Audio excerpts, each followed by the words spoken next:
It's back to square one for the new Oklahoma County Jail. The state scheduled an execution for next month, and a new nonprofit continues monarch conservation efforts. This is the KGOU PM News Brief for Tuesday, May 21st. I'm Deborah Ashar. The Oklahoma City Council denied a special permit to construct a new county jail on East Grand Boulevard near Del City. KGOU's Logan Layden reports, with the council opposed to that location, the site of a new jail remains in limbo. All right, motion to deny passes 7-1. With that, the City Council rejected a permit to build a new Oklahoma County jail at the proposed East Grand Boulevard location. The dozens of citizens who came to the meeting to oppose that site got their say before the vote. It will impact our community's crime rate, our property values, quality of life, economy. Anything that happens in your city can affect neighboring cities. Deny this, please. Let's start making some good decisions, because there have not been many good decisions pertaining to this issue. The need for a new county jail is obvious. The troubled current jail doesn't seem redeemable. Building a new complex downtown would likely involve the use of eminent domain to seize property. The FAA scuttled a proposed site near the airport. Residents in Northeast OKC are vehemently opposed to having it there, and the council just rejected the Del City area location. Where the new jail will eventually be built remains unknown. In Oklahoma City, I'm Logan Layden. Meanwhile, the location for the new Thunder basketball arena is now finalized. Oklahoma Public Media Exchange's Anusha Fathepure reports Oklahoma City Council approved the downtown site today.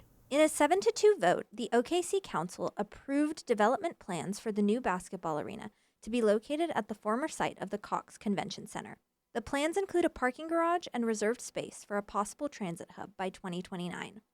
Ward 6 Council member James Cooper encouraged using the Community Benefits Agreement to provide construction employment opportunities for residents from underrepresented demographics. So this is going to be an opportunity to bring different workforce intermediaries together in our city to figure out how can we work together to better connect people who are in those demographics. How can we work to better connect them to skills and employment?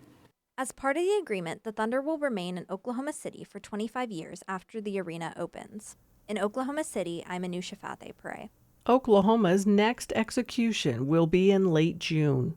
Oklahoma Public Media Exchange's Kate Kelly has more on a man who will be put to death after nearly 40 years in prison.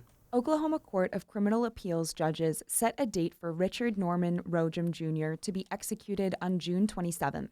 The court order says he has exhausted all of his appeals. Rojam was convicted of the 1984 murder of his stepdaughter, Layla Dawn Cummings. She was 7 years old. Rojam has been incarcerated for almost 40 years and maintains his innocence. The execution will be 84 days since the last person was put to death in Oklahoma. Attorney General Gentner Drummond has asked the court to schedule executions 90 days apart instead of 60 to reduce the stress put on the volunteer execution teams. The court has agreed to extend the period between executions, quote, unless circumstances dictate modification. In Oklahoma City, I'm Kate Kelly. Monarch butterflies pass through Oklahoma on their annual migration, but their numbers have plummeted in recent years. For the past 6 years, Friends of the Flutterers have united under the Okies for Monarchs program to teach about the insect and advocate for their conservation. The Conservation Coalition and the Nature Conservancy have always hosted the program. Now, Okies for Monarchs has grown into its own 501c3, the Oklahoma Monarch Society. Director Kate Hawk says the program is ready to soar. So Okies for Monarchs will not change. It will not go away. It will continue to thrive and go forth. And it is now one of the programs of the Oklahoma Monarch Society. The new nonprofit has teamed up with OKC Brewery Anthem to develop a pollinator pilsner. Sales will go to monarch conservation. You can find more Oklahoma news on our website, kgou.org, and on the KGOU AM NewsBrief podcast. I'm Deborah Ashar. Hi, it's Terry Gross, the host of Fresh Air. We bring you in-depth, long-form interviews with actors, directors, musicians, authors, journalists, and more.